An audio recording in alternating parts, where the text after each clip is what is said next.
Well, in the last video, we got to see some of the initial and basic settings of global illumination. We got to see how to go ahead and use the automatic mode and all of that stuff. In this video, we're going to continue to use the automatic mode because the idea is to get yourself a good and pretty fast global illumination result as easily as possible. Okay? So let's go ahead and do that in this video. We're going to look at how to optimize this thing now. Let's go ahead and do a test render. See what we have right now. You can see we do have global illumination in the background there. It's bouncing off the ceilings and walls and so on and so forth. We're going to stick with the automatic settings on the light right here. What we're going to do is go to rendering, open up the render setup window again. Make sure that you're in the indirect illumination tab and we're working with the global illumination rollout right here.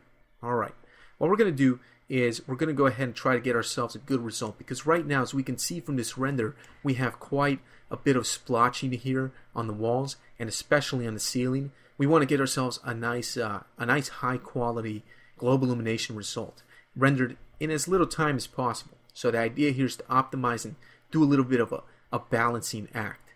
Alright, so let's get started here. The first thing I'd like to do with this render here is increase the accuracy. I don't like the accuracy right now.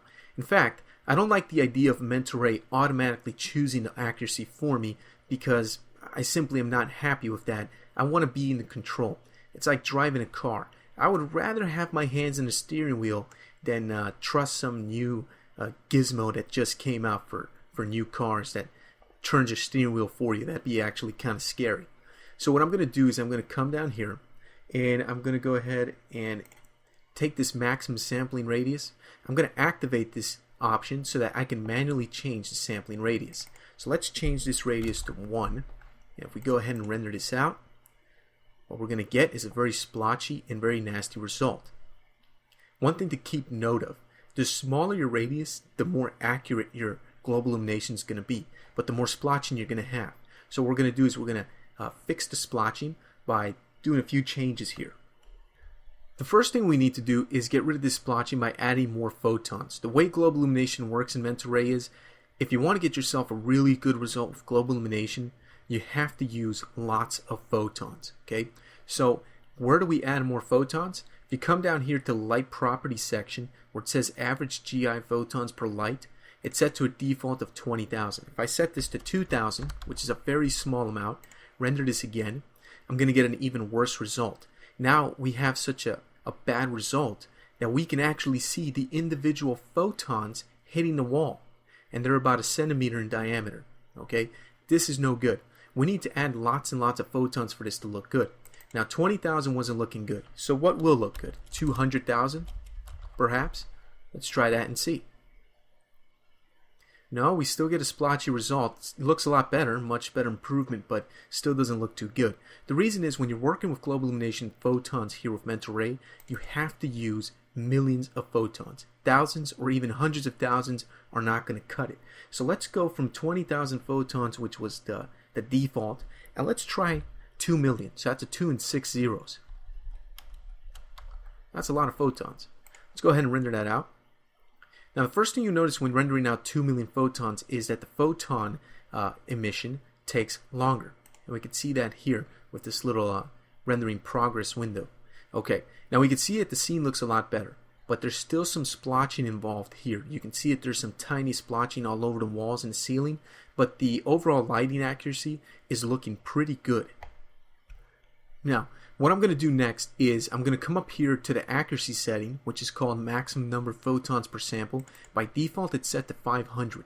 I want to go ahead and increase this. I'm going to increase this. I'm going to go a little bit crazy here and just go all the way to 4,000. Simply because I know 4,000 is a good setting. And I'm going to go ahead and render this out again. Here's my render progress window. You can see the photon emission there is going along. It's actually going pretty quick. Not too long. Okay, so there's the render. Now, increasing the accuracy to 4,000 didn't really fix the problem. It fixed a little tiny bit of the splotching, but we still have plenty of splotching there. So when you notice that the accuracy setting here, when increasing it to a really high number like 4,000, is not fixing up the scene very well, or it's not making much of a difference, that is a symptom that something else is wrong.